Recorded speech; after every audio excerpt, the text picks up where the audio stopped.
12-0 na resulta sa Senado, ipinanawagan ni Pangulong Ferdinand R. Marcos Jr. para sa mga pambato ng administrasyon sa pagkasenador. Si Alvin Baltazar ng Radyo Pilipinas sa Balitang Pambansa. Ibinida ni Pangulong Ferdinand R. Marcos Jr. ang line-up ng administrasyon para sa darating na eleksyon sa buwan ng Mayo. Sa talumpati ng Pangulo sa alyansa sa Bagong Pilipinas Proclamation Rally sa Ilocos Norte ay ipinahayag nitong wala sa kanilang kandidato ang may bahid ng dugo sa tukang, walang pumapalakpak para sa China, walang sangkot sa katiwalaan noong pandemya at wala ring nagsusulong sa pogo. Pagbibigay din ng Pangulo, walang nagnanais na Pilipino na bumalik pa sa gayong uri ng pagpapatakbo ng pamahalaan.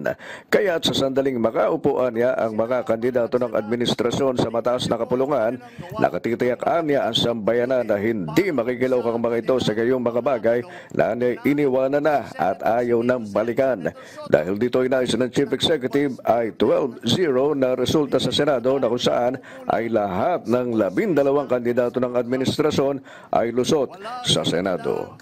Ipinahayag ng Pangulo na hindi lamang buo sa numero ang lineup ng alyansa, ngunit buo rin ang loob para ipaglaban ang kapakanan ng bawat Pilipino at ng buong Pilipinas. Kung ikukumparaan niya sa iba, mula Senado hanggang sa Guniang Bayan ay binubuo ang kanilang mga kandidato ng mga lider na subo sa serbisyo at may magandang record na maaaring ipagmalaki kahit kanino. Kung kikilatisin ang kanilang mga kandidato, sabi pa ng Pangulo, napakatingkadaan niya ng kanilang kakayanan at pawang mga pambato para sa pagbabago. Hindi pangkaraniwan ang mga aming kandidato. Hindi po kagaya ng mga nakikita natin sa mga iba't ibang partido. Hirap na hirap makakuha ng kanilang mga miyembro.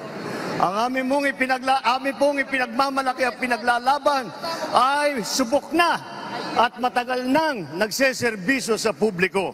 Paniniguro ng Chief Executive, pati ang nasa halos 18,200 na local executives na tumatakbo sa ilalim ng administrasyon ay may pagmamalaki.